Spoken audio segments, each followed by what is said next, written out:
to introduce yourself? Councillor Anne Underwood, currently Lord Mayor of Birmingham. Councillor Underwood, tomorrow sees a very important launch in Birmingham. Can you tell me a little bit more about the initiative? Certainly. It's the launch of the transplant games, which are coming to Birmingham next August, from the 2nd to the 5th, which will be a huge event for the people of Birmingham who've received transplanted organs over the past few years and their families. Is this an initiative that you're actually copying from Glasgow and you'd like to implement it here in Birmingham? It's something that's been running for a number of years, but I believe this is the first time that they've actually come to Birmingham.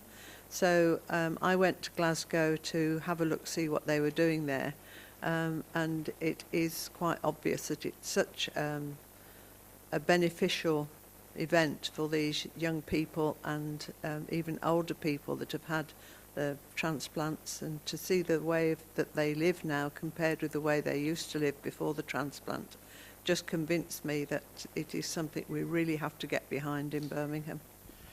The wider issue, though, is, Councillor Underwood, the issue of organ donation within the BAME community in Birmingham, as you well know. We are struggling. Why do you think that is? I think it's lack of education, perhaps lack of faith in the ability of the NHS to deliver. But I can tell you now that there have been over 5,000 very successful transplants carried out in Birmingham at the QE hospital by a fantastic team. And it's very, very sad that people from the BAME background are dying because the organ donors just aren't there. Why do you think that is? I know there's been many initiatives over the years. I've been covering this for over 20 years, and we still ask the same question. Why they're not coming forward? Why do you think that is?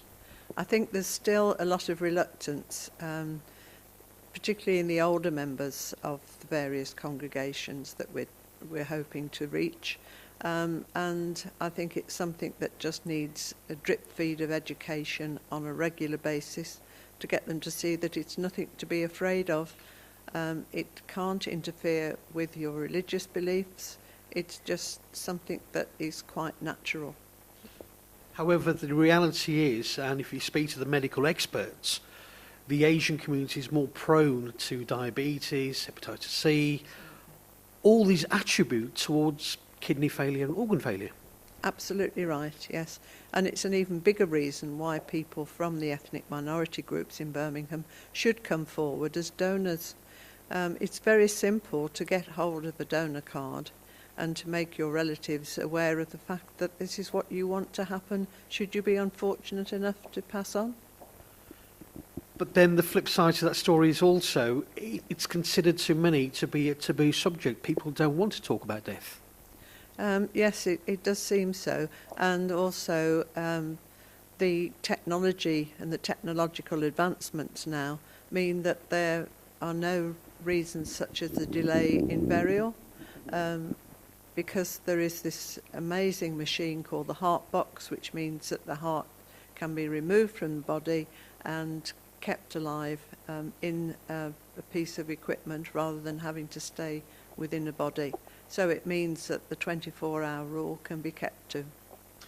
In terms of your own research or Birmingham's research when it comes to organ donation, is there a disparity? Is it across the board? Are we seeing the same thing in the Afro-Caribbean community and the Sikh community, for example?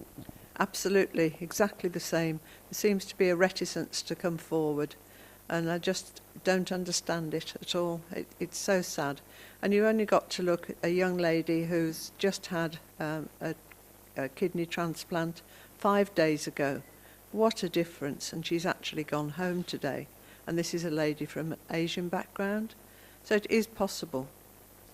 You work very closely with the Asian community. And of course, there's been an initiative, I think, last year with the Birmingham Central Mosque. They did something similar, didn't they, also?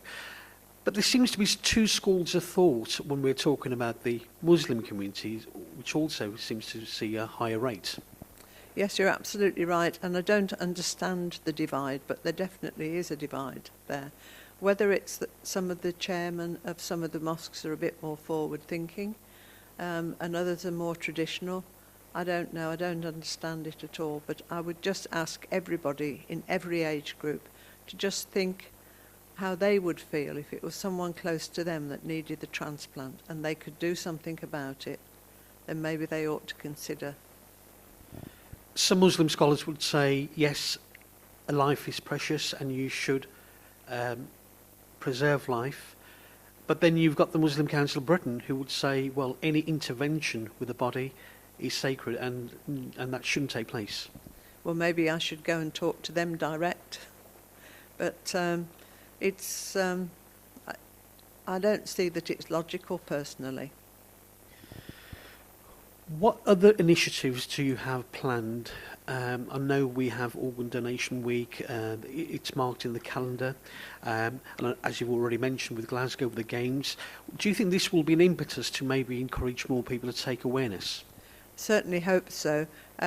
We've got one or two initiatives going with members of the BAME background who have businesses in Birmingham and have agreed that they will actually put up advertising literature for us in their premises.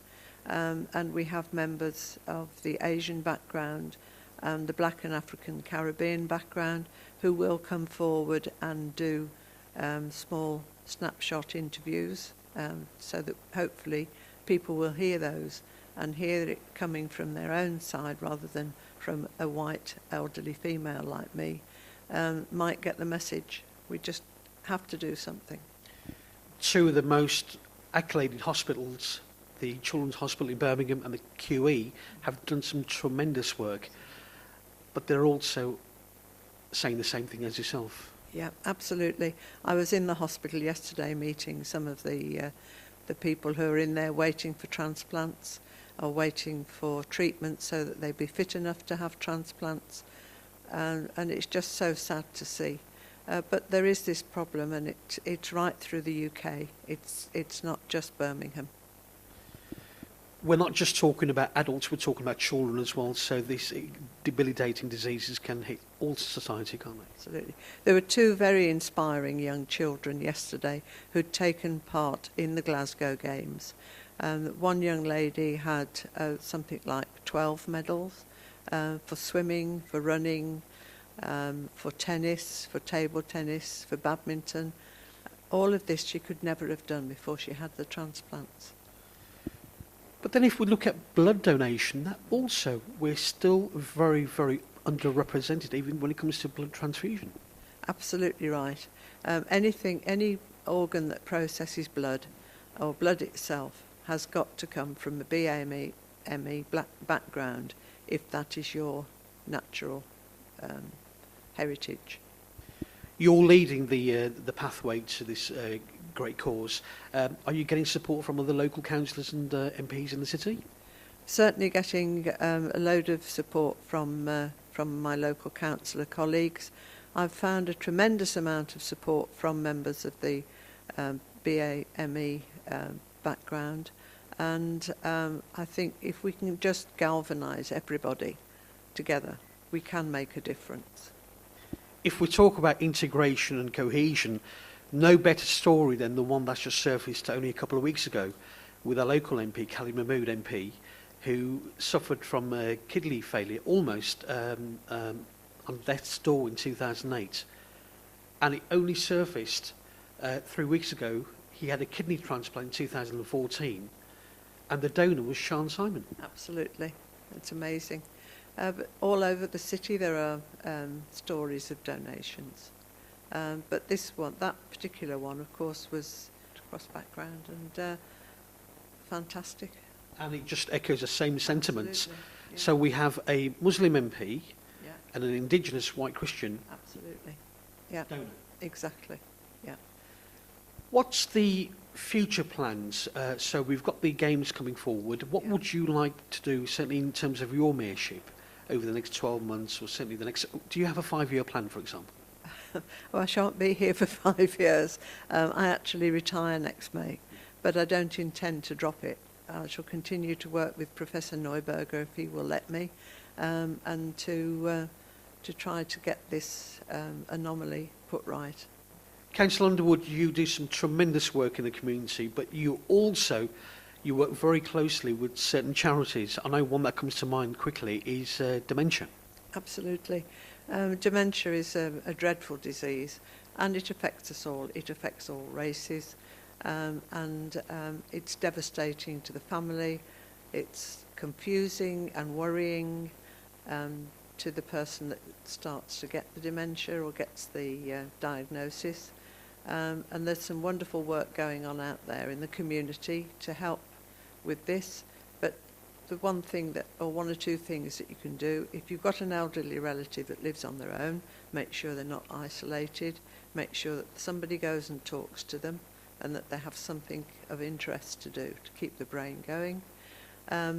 Get yourself trained, become a dementia friend, attend dementia awareness training, and you will understand why Auntie suddenly puts an electric kettle on a gas stove. It's because she's always put a gas kettle on a gas stove and doesn't realise what's happened. So the way to treat that is not to rant and rave and tell her she'll never make herself another cup of tea, is give her one of the old-fashioned kettles that she can put on a gas stove. There seems to be some confusion when we're talking about dementia. And then Alzheimer's, are they both the same? Alzheimer's is a form of dementia. The charity that I'm backing this year is Dementia UK, and what they do is produce, or they train ladies called Admiral nurses, and they're very similar to Macmillan nurses, so they will go in and support families where they've got people at the last stages of dementia. We only have 100 plus in the Midlands, so hopefully we're going to get a few more. And mental health and mental health awareness also needs to be talked about. Well, it's all part of mental health, isn't it? One of my other charities is supporting young ladies who are very feeling that they have no worth. And this particular charity is training mentors who will go out and support the girls and hopefully turn them around. And that's a very new charity which was started in Sutton Coldfield, and it's growing apace. And finally, very quickly, how would you like the media to work with you? What would you like to say to the wider media? To the wider media, please try and get the message home about organ donation. Please try and get the message home about supporting your elderly relatives who may be living alone, or neighbours or friends. It's very important. It's something that we can do that actually doesn't cost us a lot. The Lord Mayor of Birmingham, Councillor Anne Underwood, thank you so much for taking your time out to speak to us. You're welcome.